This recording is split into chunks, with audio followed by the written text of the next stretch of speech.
Good morning. We are extremely pleased that you are here. It is good to come together for the purpose of co-creating. Do you agree? Yes. You are knowing what you are wanting. A changing thing, yes. An evolving thing. An expanding thing. That's a good thing. You are enjoying having desires that aren't fulfilled. Oh, they're our favorite. Those are our favorite.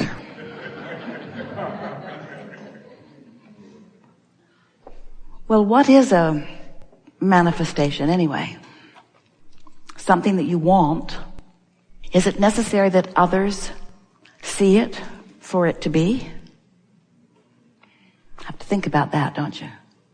Did you ever want something and discover it privately and just keep it to yourself? Did you ever have a secret about something special?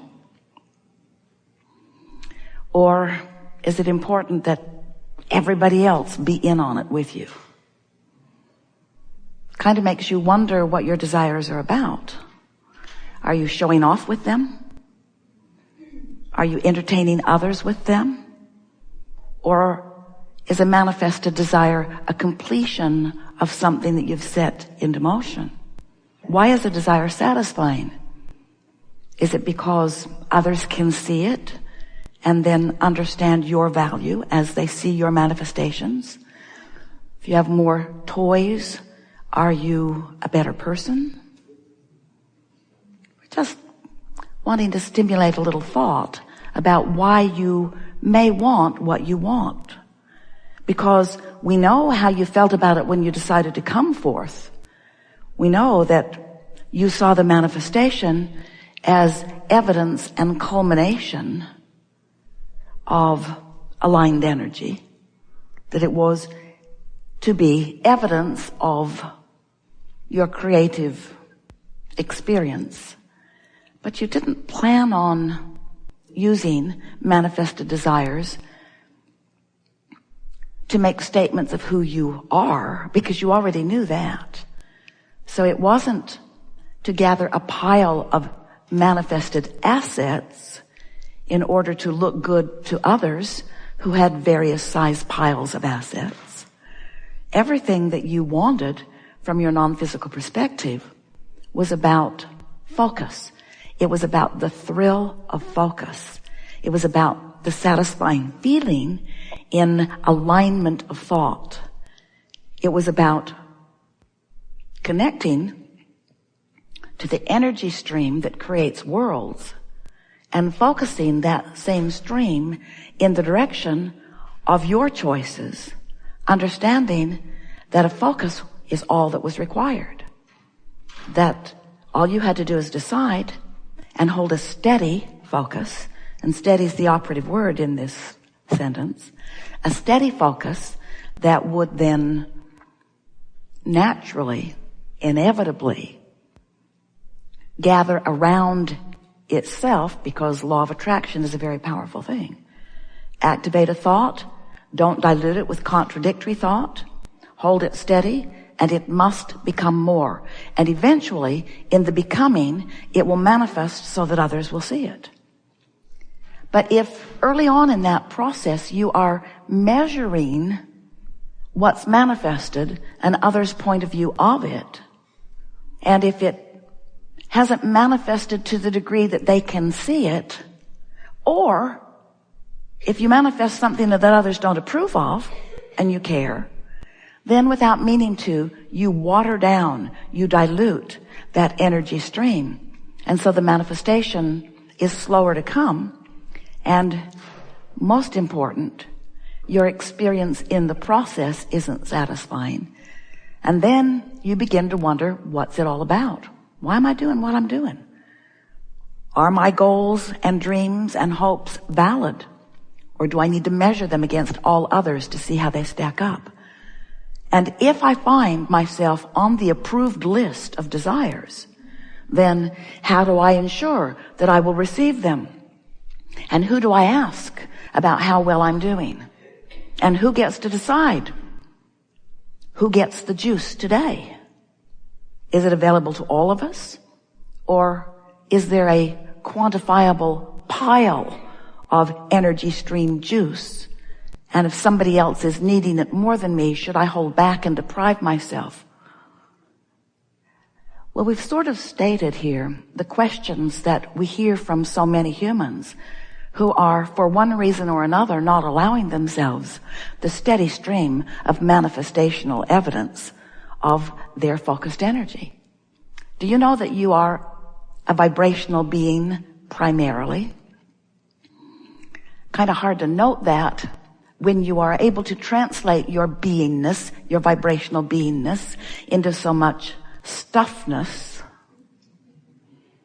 You see and hear and smell and taste and touch so well that it's easy for humans to forget that they are vibrational, because they want to categorize the physical world that they can see and hear and smell and taste and touch as reality, as material reality, as the real life, where non-physical things not yet manifested, or things that are thought in nature primarily, they want to call those non-physical or non-real or non-evidence. Consider this. So you get it, that the reason that we would encourage you to meditate is because you might have some busyness going on in your vibration that isn't serving you, that if you were to meditate, it would soften it and you'd be in a better place. And you also get it that if you're being really specific about something that you don't believe, that you're sort of shooting yourself in the foot. So being more general is a good tool. So you're also getting it that if you are chilled, if you are in alignment, meditation isn't a good idea, because you're already there. Here's the gauge that we would apply and the question that we would ask of ourselves. If I'm tuned in, tapped in, turned on, then thinking about what I want is the best thing to do. If I'm out of whack, meditation is a better plan. Mm-hmm. If I'm holding my cork under the water, letting it go is the best idea. If it's bobbing on the surface, thinking about how fun it is a better idea. We're not encouraging you to meditate just for the sake of meditating. It's a tool to release resistance. And sometimes you don't have any resistance to release, so it is a chore that is unnecessary. And the reason you called it a chore is because parents are all the time giving you meaningless things to do. That you're not inspired to, that you don't want to do, that you don't have any momentum going for, so it feels like a chore. And why does it? Because you didn't want to do it, because there's no momentum going. We think it's wise. We don't want you to make chores out of our processes. We want you to use them as tools to improve your vibrational state of being. We would rather see you having a wonderful walk outside than meditating, because both are conducive to alignment.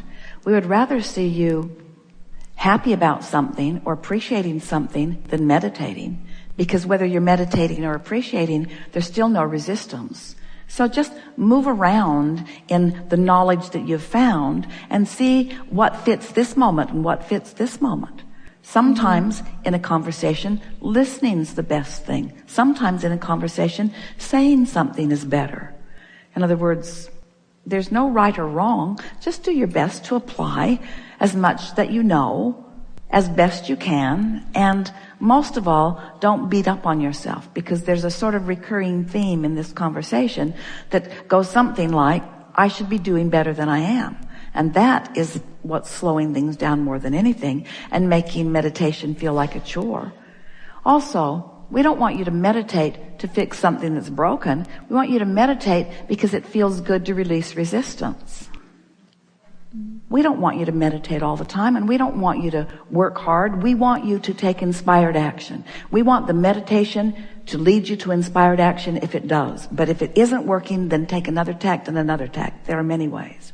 Listen to music, take a run, pet your cat, walk with your dog, call a friend. In other words, do anything and everything you can think of that will bring you into a place of feeling good until you discover which things work best for you. And then understand that the thing that is working best today may not be the thing that is working best tomorrow, but before you know it, you'll have this whole pile of things in your pocket, a bag of tricks, so to speak.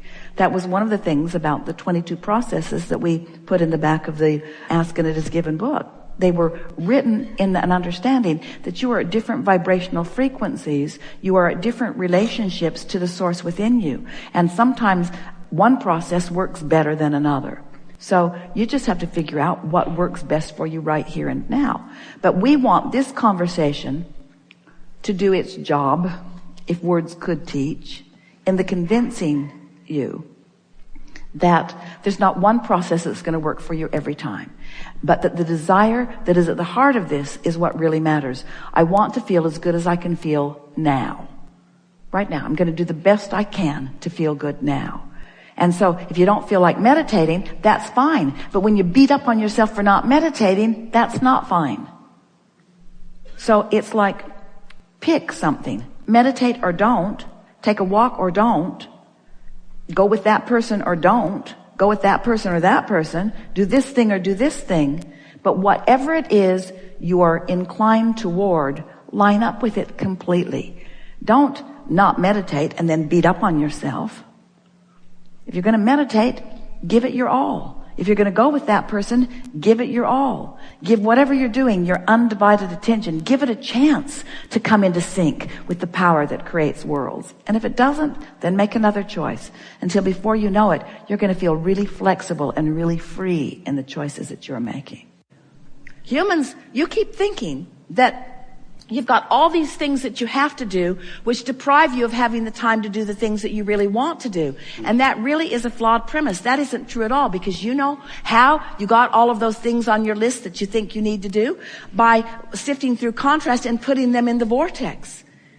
When you are tuned into this powerful energy, you never have the feeling that you have too much to do. You are empowered by the flow of it. If you could see yourselves as conduits or vessels through which this energy is flowing, and see the energy as flowing rather than getting balled up, that's what the feeling of overwhelmment is. It's energy that you've summoned that you're not allowing to flow. Because you say things like, I have too much to do. I don't have enough resources to do it. Somebody else has done something inappropriate and has made my list too long. Somebody's not been taking care of business. In other words, there's always negative emotion attached to the thought that is the slowing of the energy.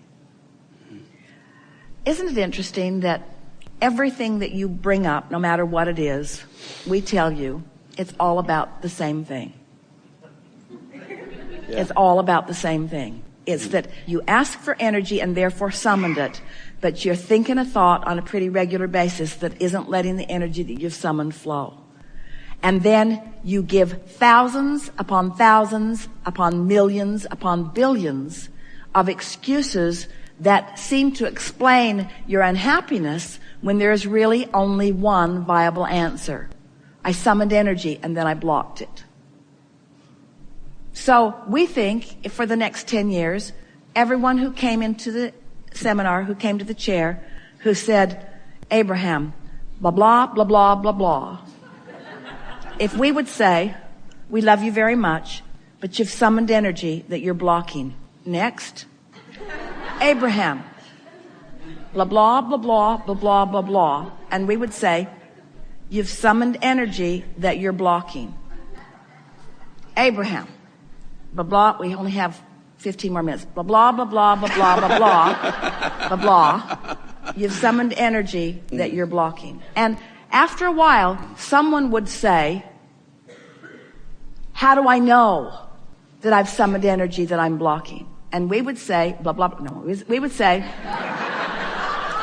say, because you feel negative emotion. Because if you hadn't summoned energy that you're blocking, you wouldn't feel any negative emotion. Well, how would I know that I've summoned energy that I'm not blocking? Well, you'd feel positive emotion.